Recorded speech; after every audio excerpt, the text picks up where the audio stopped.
আল্লাহুম্মা সাল্লি আলা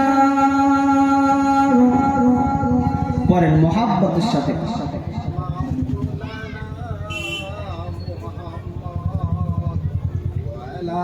আলে সাইয়্যিদিনা মাওলানা মুহাম্মদ। ও গো মা আমিনা তোমার কুরে ঘরে এসেছে মুহাম্মদ খোদার নবী হয়ে। ও গো মা আমিনা তোমার কুরে ঘরে রহমত খোদার পরে ঝরে ঝরে। আল্লাহুম্মা সাল্লি আলা সাইয়্যিদিনা মাওলানা মুহাম্মদ। মুহাব্বতের সাথে পড়েন ওয়ালা আলি সাইয়্যিদিনা মাওলানা মুহাম্মদ। दीन मिला ईमान मिला पढ़ने के लिए कुरान मिला। दीन मिला ईमान मिला पढ़ने के लिए कुरान मिला। जो कुछ देने का था सब कुछ दिलवा दिया कमली वाले ने। ला इलाहा इल्लल्लाह ला इलाहा ইল্লাল্লাহ লা ইলাহা ইল্লাল্লাহ লা ইলাহা ইল্লাল্লাহ মুহাম্মাদুর রাসূলুল্লাহ সাল্লাল্লাহু আলাইহি ওয়াসাল্লাম। মাইকটা তো ডিস্টার্ব হচ্ছে কেন ভাই?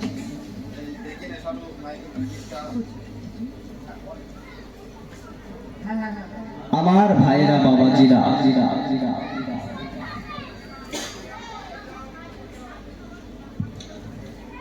আল্লাহ পাক রব্বুল আলামিন আমাদের সকলকে ভালোবেসে এই জলসায় এই মজলিসে আসার এবং বসার তৌফিক দান করেছেন। ভাই আপনাদের মতন অনেকে আছে রাস্তায় ঘুরে বেড়াচ্ছে, আছে না নেই? আছে। আল্লাহ পাক তাদেরকে ভালোবাসেননি, তাদেরকে পছন্দ আল্লাহ করেননি।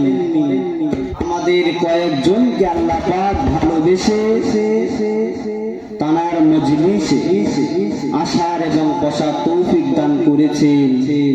সেই আল্লাহর দরবারে লক্ষ কোটি শুকরিয়া। সকলে অন্তরের অন্তরস্থল থেকে বলি আলহামদুলিল্লাহ। তানার পরে জানার স্থান মা আমিনার লাল মরুদুলাল নবী জনাবে মুহাম্মদুর রাসূলুল্লাহ সাল্লাল্লাহু আলাইহি ওয়াসাল্লাম। জানাকে সৃজন না করিলে পৃথিবীর কুল কায়নাত কিছুই সৃজন হতো না। এমনকি আমি আপনিও দুনিয়ার জমিনে আসতে পারতাম না। সেই নবীর দরবারে লক্ষ কোটি সালাম পেশ করি। সকলে একবার বলেন সাল্লাল্লাহু আলাইহি ওয়াসাল্লাম। আমার ভাইরা বাবাজিরা, আমি আপনাদের ছোট ভাই মাওলানা রহমতুল্লাহ আইমান এসেছি বা দু চার কথা আলোচনা করব। আপনারা কি শুনবেন তো নাকি? আল্লাহ পাক আপনাদের শোনার থেকে আমল করা তৌফিক দান করুক। সকলে একবার বলেন আল্লাহুম্মা আমিন। আমার ভাইরা, আমি যেখানেই যাই, গ্রামের ইমাম সাহেব, আমন্ত্রিত বক্তাগণ, কমিটি সাহেবানরা, আমার মা বোনেরা, আমার ভাই ও বাবাজিরা, মুরব্বী চাচারা, সকলের কাছে আমি দোয়ার ভিখারি সেজে যাই। সকলে একবার আমার জন্য দোয়া করে দেন। আমার জবান থেকে যে কথা আল্লাহ পাক বলিয়ে নেবেন, সে কথায় যেন আপনাদেরও কামিয়াব হয়, আমারও কামিয়াব হয়। একবার সকলে মিলে বলেন আল্লাহুম্মা আমিন। ভূমিকা ছাড়াই ভূমিকা নিতে গেলে অনেক সময় লেগে যাবে বাবা। ভূমিকা ছাড়া কয়েকটি আলোচনা রাখবো। আল্লাহ পাক রব্বুল আলামিন বলেন, কুল্লু নাফসিন যায়িকাতুল মাউত। দুনিয়ার জমিনে যারা এসেছেন বা আসবে, সকলকে মৃত্যুর স্বাদ গ্রহণ করতে হবে। কথা ঠিক না বেঠিক গো? মৃত্যুর স্বাদ সকলকে গ্রহণ করতে হবে। আগের বছরে যারা ছিলেন, এবছরে তারা অনেকে নেই। কথা ঠিক না বেঠিক? এবছরে যারা থাকবে, আবার আগামী বছরে তারা থাকবেন না। আল্লাহ পাক যাদেরকে মায়ের পেট দেখিয়েছেন, বেশাক আল্লাহ কবরের পেট দেখাবেন। কথা ঠিক না বেঠিক? কিন্তু আমরা যে মরে যাব, আমরা যে চলে যাব, তার আগে আমাদের কবরের প্রস্তুতি নেওয়ার দরকার আছে না নেই? আছে না নেই? মনে করেন আপনি এখান থেকে কলকাতা যাবে, কলকাতায় গিয়ে আপনি একটা রাত থাকবেন। ওই রাতে যে থাকবেন, তার বন্ধ ব্যবস্থা, তার প্রস্তুতি আপনার এখান থেকে নিয়ে যেতে হবে না? হবে না? যদি না নিয়ে যান বিপদ আছে না নেই? আছে। সুতরাং আমরা যেখানে যাব, অনন্তকাল থাকব, আমাদের প্রস্তুতি নেওয়ার দরকার আছে। আল্লাহর নবী সাহাবাদেরকে ডেকে বলছেন, ও আমার সাহাবীরা, আমি নবী জনাবে মুহাম্মদুর রাসূলুল্লাহ সাল্লাল্লাহু আলাইহি ওয়াসাল্লাম হায়াতে জিন্দেগিতে বেঁচে থাকা অবস্থায় তোমাদেরকে একটা প্রশ্ন করতে চাই। ইয়া রাসূলুল্লাহ, ইয়া হাবিবাল্লাহ নবী, কি প্রশ্ন বলেন? আল্লাহর নবী আমার দিন দুনিয়ার বাদশাহ মুহাম্মদুর রাসূলুল্লাহ বলেছিলেন, ও আমার সাহাবীরা, দুনিয়ার জমিনে তোমরা কত সময় বাঁচার আশা করো? তোমরা কত সময় দুনিয়ায় বাঁচার আশা করো? সাহাবীরা বলেছিলেন, ইয়া রাসূলুল্লাহ, ইয়া হাবিবাল্লাহ নবী, আমরা কি ফজর থেকে জোহর পর্যন্ত বাঁচার আশা করতে পারি? আল্লাহর নবী বলেছিলেন, না। ইয়া রাসূলুল্লাহ, ইয়া হাবিবাল্লাহ নবী, আমরা কি জোহর থেকে আসর? আল্লাহর নবী বললেন, না, হবে না। ইয়া রাসূলুল্লাহ, আসর থেকে মাগরিব? না না না, হবে না। মাগরিব থেকে ঈশা? না, হবে না। ঈশা থেকে সুবহে সাদিক অর্থাৎ ফজরের ওয়াক্ত পর্যন্ত আমরা কি বাঁচার আশা করতে পারি? আল্লাহর নবী বললেন, ও আমার সাহাবীরা, হবে না, হবে না, হবে না। দুনিয়ার জমিনে এত লম্বা সময় বাঁচার আশা তোমরা করতে পারো না। বাঁচবে এ কথা বলেননি, বলেছেন বাঁচার আশা কি করতে পারি? আল্লাহর নবী বললেন, না, বাঁচার আশাও তোমরা করতে পারো না। সাহাবারা বলেছিলেন, ইয়া রাসূলুল্লাহ, আমরা কত সময় বাঁচার আশা করতে পারি? মুসলমান ঘরের ছেলে মেয়েরা, বারা তরুণেরা, ও নবীতে উম্মতিরা কানটা খাড়া করে শুনে রেখে দেন।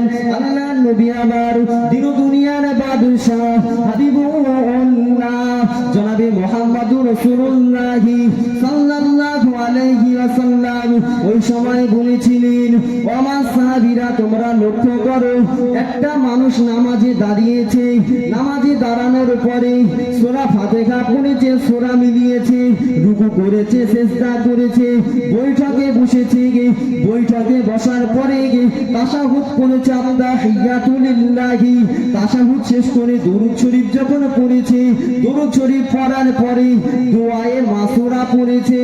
ও আমার সাহাবীরা তোমরা বলো দেখি, ওই মানুষটা দোয়ায়ে মাসুরা পড়ার পরে ডান দিকে সালাম ফিরিয়ে দিয়েছে, আসসালামু আলাইকুম ওয়া রাহমাতুল্লাহ। ও আমার সাহাবীরা তোমরা এবার বলো দেখি, ওই মানুষটার ডান দিক থেকে বাম দিকে সালাম ফিরাতে কত সময় লাগে?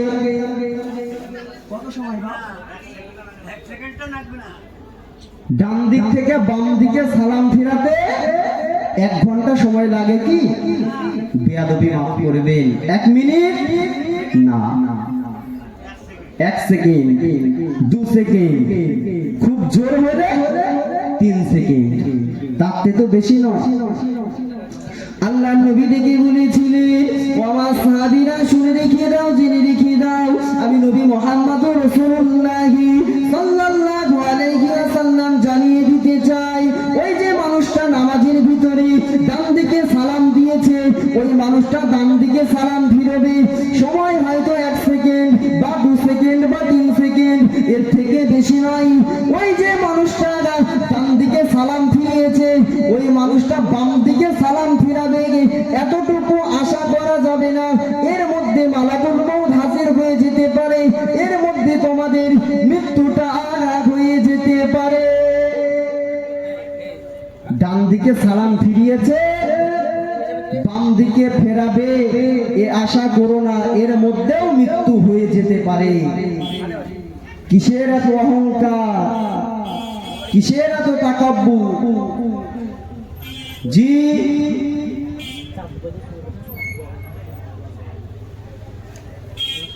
জীবন সামান্য একটা জিনিস। আল্লাহ পাক বলেন, আল্লাযী খালাকাল মাউতা ওয়াল হায়াতা লিয়াবলুয়াকুম, দুনিয়াটা শুধু পরীক্ষা, হায়াত এবং মউত দিয়ে পরীক্ষা। যারা দুনিয়ায় এসেছে সকলকে চলে যেতে হবে, কিন্তু মরণের সময় জাকানদানির কষ্ট বলে একটা কষ্ট আছে। কিসের কষ্ট বললাম? জাকানদানি একটা কষ্ট আছে। মুসলমান ঘরে ছেলেমেয়েরা, বারা তরুণেরা, ও নবীর দেওয়ানারা,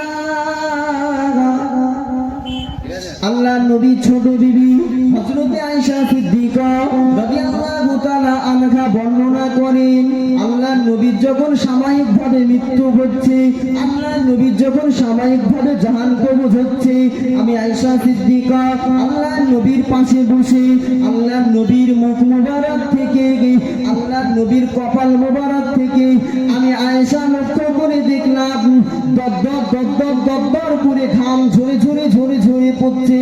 আল্লাহ নবী আমাকে ডেকে বললেন, ও বিবি আয়েশা, আমি নবী মুহাম্মদুর রাসূলুল্লাহ সাল্লাল্লাহু আলাইহি ওয়াসাল্লাম জাকানদানির কষ্ট হচ্ছে, আমি আর সহ্য করতে পারছি না। ও বিবি আয়েশা, তুমি একটা কাজ করো। ইয়া রাসূলুল্লাহ, কি করব? একটা নেকড়া নিয়ে এসো, একটা কাপড় নিয়ে এসো, কাপড়টা ভিজিয়ে একটু নিংড়ে আমার কপালের উপরে দিয়ে দাও, কপালটা যেন ঠান্ডা হয়। ইয়া রাসূলুল্লাহ, দিচ্ছি। হযরতে আয়েশা সিদ্দিকা কি করলেন? একটা ওড়না বা একটা কাপড় নিয়ে এসে একটু ভিজিয়ে আল্লাহ নবীর কপালের উপরে দিচ্ছেন।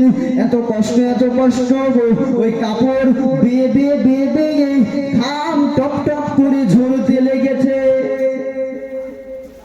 জাকানদানির কষ্ট, এত কষ্ট হযরতে আয়েশা সিদ্দিকা বর্ণনা করছেন যে আল্লাহর নবীর ঘাম বেয়ে বেয়ে পড়ছে। আচ্ছা আপনারা বলেন তো, নবীকে সৃজন না করিলে আল্লাহ পাক কি আমাদের বানাতেন? দুনিয়া বানাতেন, আসমান বানাতেন, জমিন বানাতেন? কিচ্ছু বানাতেন না। আল্লাহ পাক বানিয়েছে নবী মুহাম্মদ রাসূলুল্লাহর খাতিরে। একবার জোরে বলে, আরেকটু জোরে বলে। সেই নবীর যদি জাকানদানির কষ্ট হয় তাহলে আমাদের হবে না, এর কি গ্যারান্টি আছে? সময় শেষ বাপ, একটুখানি বলি, 2 মিনিট মতন বলবো। আল্লাহর নবী বললেন হাদিস শরীফের মধ্যে যে আমার উম্মতিরা জাকানদানির কষ্ট থেকে তোমরা যদি বাঁচতে চাও, 3টে আমল তোমরা করবে। কটা আমল? 3টে আমল। তাহলে কি হবে?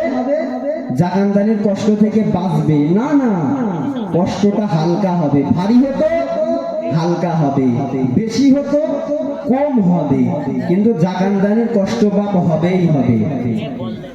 আল্লাহর নবী বললেন প্রথম নাম্বারে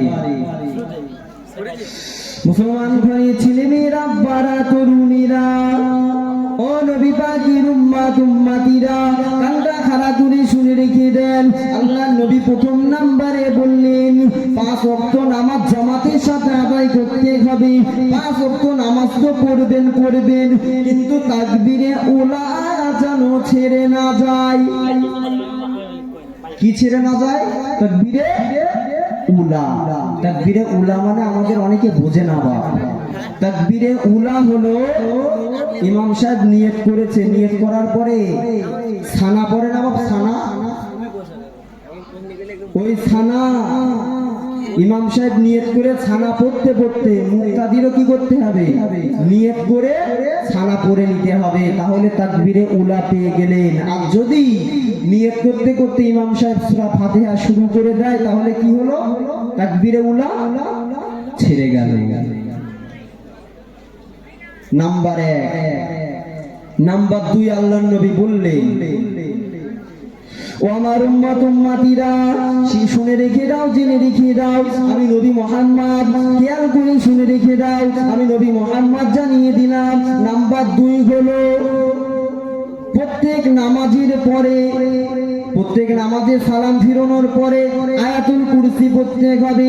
আল্লাহু লা ইলাহা ইল্লা হুয়াল হাইয়ুল কাইয়্যুম লা তাখুযুহু সিনাতুন ওয়া লা নাওম লাহু মা ফিস সামাওয়াতি ওয়া মা ফিল আরদ মান যাল্লাযী ইয়াশফাউ ইনদাহু ইল্লা বিইذনিহি ইয়ালামু মা বাইনা আইদিহিম ওয়া মা খালফাহুম ওয়া লা ইউহীতুনা বিশাইইন মিন ইলমিহি ইল্লা বিমা শাআ ওয়াসি'a কুরসিয়্যুহুস সামাওয়াতি ওয়াল আরদ ওয়া লা ইয়াউদুহু হিফযুহুমা ওয়াল আলিয়্যুল আযীম।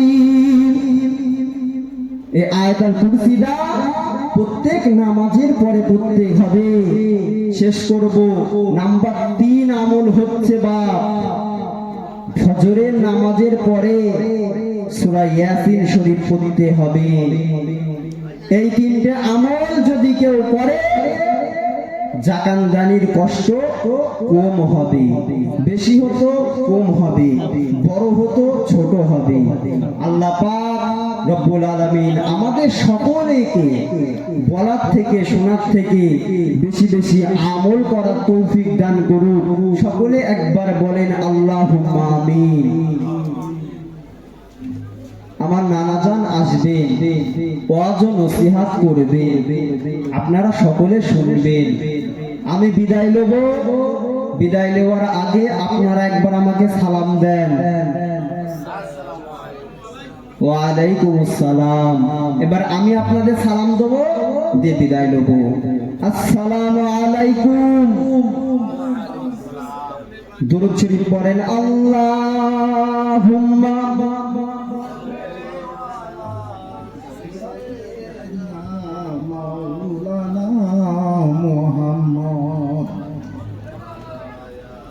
দিন দরদি ভাই ও বাবাজি আমার।